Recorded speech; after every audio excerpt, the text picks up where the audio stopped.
ሰላም ሰላም ውድ የቻናሌ ቤተሰቦች እንኳን ወደ ዛሬው ቪዲዮ በሰላም መጣችሁ። ዛሬ ይዤላችሁ የመጣሁት እጅግ በጣም ብዙዎቻችሁ በኮሜንት የጠየቃችሁኝንና ለብዙዎቻችን ትልቅ ጥያቄ የሚሆነውን ለወፍራም ወይም ለፕላስ ሳይዝ ሴቶች የሚሆን አሪፍ ያለባበስ ስታይል እና ሚስጥሮች ነው። በቅድሚያ ግን ማወቅ ያለብን ነገር ስታይል ማለት ሰውነትሽን መደበቅ ሳይሆን ያለሽን ውበት አጉልቶ ማሳየት ነው።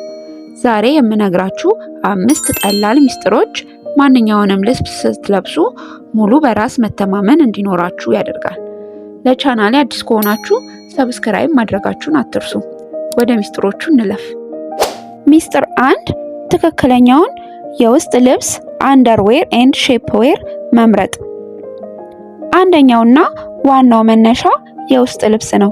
የተሳሳተ የውስጥ ልብስ መጠን ወይም ቅርጽ ሙሉ ያለባበሳችንን ቅርጽ ሊያበላሽብን ይችላል።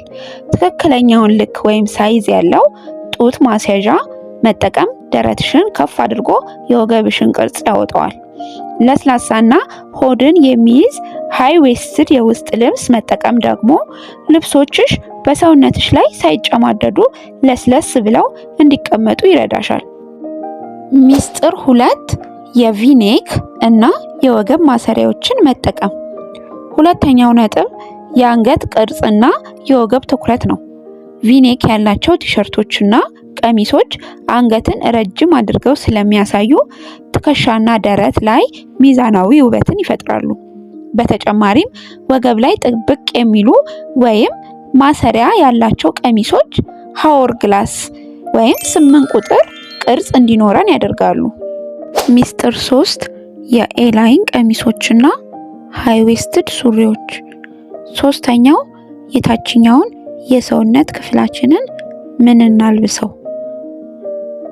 ኤላይን ቀሚሶች ወገብ ላይ ጠበብ ብለው ወደ ታች ሰፋ የሚሉ ቀሚሶች ለሁሉም አይነት የሰውነት ቅርጽ በተለይም ለፕላስ ሳይዝ ወይም ለወፍራም ሴቶች በጣም ተስማሚ ናቸው። ሃይ ዌስትድ ሱሪዎች ደግሞ ከእምብርት በላይ የሚታሰሩ ጅንሶች ወይም ሱሪዎች ሆድን ጠቅለል አድርገው በመያዝ እግራችንን ረጅም እንዲመስል ያደርጋሉ። ሚስጥር 4 የጨርቅ አይነትና ቀለሞች። አራተኛውና ብዙ ጊዜ የምንሳሳተው የጨርቅ አመራረጥ ላይ ነው። በጣም ወፍራም ወይም በጣም የሚለጠጡ ጨርቆች ከመምረጥ ይልቅ በሰውነታችን ላይ ቀስ ብለው የሚወርዱ እንደ ቪስኮስ፣ ኮተን እና ሃር ወይም ሲልክ ጨርቆችን መምረጥ ነው። የቀለም ሚስጥር ደግሞ ጥቁር ወይም ጠቆር ያሉ ቀለሞች ሰውነትን ቀጠን አድርገው ያሳያሉ። ነገር ግን ሙሉ በሙሉ ጥቁር ብቻ መልበስ የለብሽም። ደማቅ ቀለሞችን ከጠቆሩ ቀለሞች ጋር አዋህደሽ መልበስ ትችያለሽ። ለምሳሌ ከውስጥ ጥቁር ከላይ ደግሞ ደመቅ ያለ ጃኬት ማድረግ። ሚስጥር 5 ሞኖክሮማቲክ አለባበስና የቁመት መስመሮች። አምስተኛውና የመጨረሻው ሚስጥር ሞኖክሮማቲክ ሉክ ወይም ተመሳሳይ ቀለም ያላቸው ልብሶችን ከላይ እስከታች መልበስ ነው።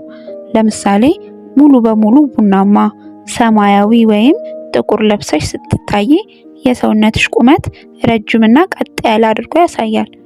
በቁመት የሚወርዱ መስመሮች ወይም ቨርቲካል ስትራይፕስ ያላቸው ልብሶችን ረጅምና ቀጠን አድርገው የማሳየት ተፈጥሯዊ ኃይል አላቸው። አስታውሺ፣ ፋሽን ማለት ህግጋት ሳይሆን ራስሽን የምትገልጭበት መንገድ ነው። ዋናው ነገር የለበሽው ልብስ ውስጥ ነፃነትና ደስታ እንዲሰማሽ ማድረግ ነው። ከነዚህ 5 ነጥቦች ውስጥ የበለጠ የተመቸሽ የትኛው ነው? ወይም የምትጠቀሚበት ሌላ ሚስጥር ካለ በኮሜንት ላይ አጋሪኝ። ቪዲዮውን ከወደዳችሁት ላይክ ማድረጋችሁን ለጓደኞቻችሁም ሼር ማድረጉን አትርሱ። በቀጣይ ቪዲዮ እስከምንገናኝ ደህና ሁኑ።